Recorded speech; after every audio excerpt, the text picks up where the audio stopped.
Well, dirty old chopper, give me your secrets. So here we have it. The 750 dual overhead cam engine is out. It wasn't too bad as soon as I had two people. With one person it is impossible, I found. So I needed two people. But yeah, with two people it came out in less than 5 minutes. There's the frame. I mean, this is pretty agricultural, right? I'm getting down to looking at what there is. So I obviously had to strip all the bits off.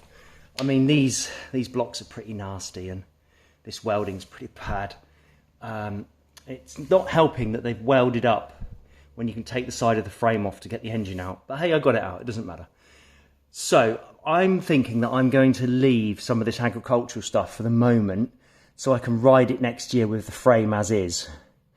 So maybe the plan will be do the engine this winter, put it all back together, see how it fits me, see what it rides like. Then, after a bit of experience next year, re-ride it. But hey, these things are always up for change. So I did find something very interesting. Look at this. What have I found? That is the missing bearing off the front springer. That was the one that couldn't be found. So what happened? Was it always missing? And the new owner, I don't know, didn't just hid that it was missing?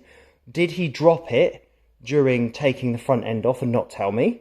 All I know is it fell out from between the engine and the frame. It was completely hidden because I looked for it before I contacted him. So that's very strange that this has now turned up. Look at that.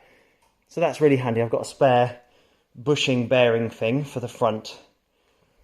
I've also had to order, this is interesting as well, I think it's interesting because I'm very boring.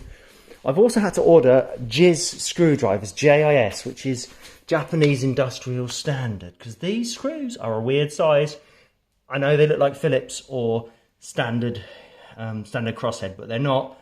If you try and use Phillips or a standard cross, it will round them off, as I've already found. So I did a bit of digging online, and you do need the JIS, Japanese Industrial Standard screwdrivers. I've ordered a set for 15 quid. Didn't want to risk it, so that they are coming next week.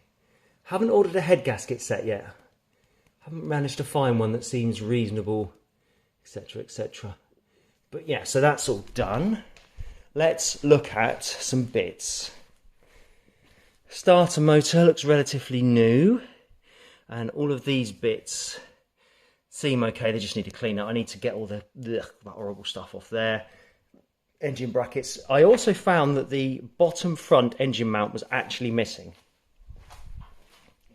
So this one, which is the bottom engine mount, doesn't have a mount in it, but it's got one at the top, one here somewhere, and it's got two at the back, top and bottom, so I think that'll be all right.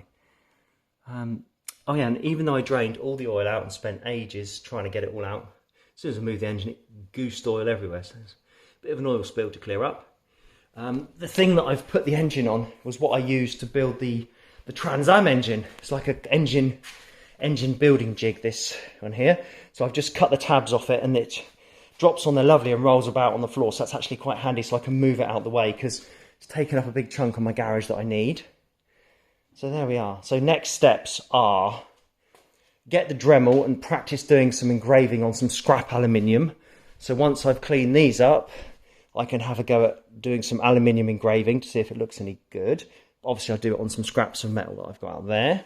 I need to go to the Auto Jumble with James next weekend and see if there's a head gasket. And if not, I'll order it online. I've ordered the shim tool to change the shims.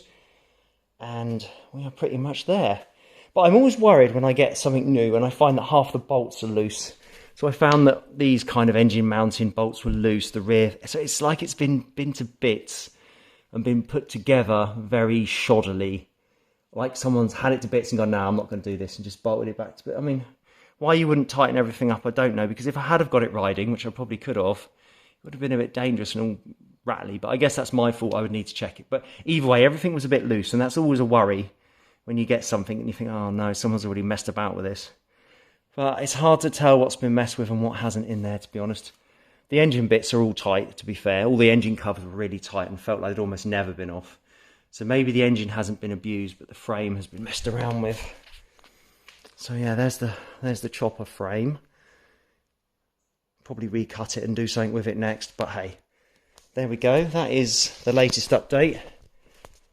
Oh yeah, before we go, look at the state of these. This is the front forward controls. I still don't understand why the brake was cut off. That doesn't seem to make any sense to me. But like, there's this nasty bar that's been welded in. That's got to come out.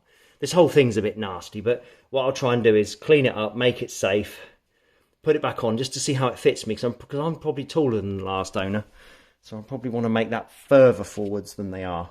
So I've got lots of work streams now, which is great. I can get on with that. Boxes of bits. I've labelled up most of it. Carburetors will be quite a big job, so I'll probably do that, tackle that as one chunk at some point, as one project. But yeah, dirty old chopper, it's happening.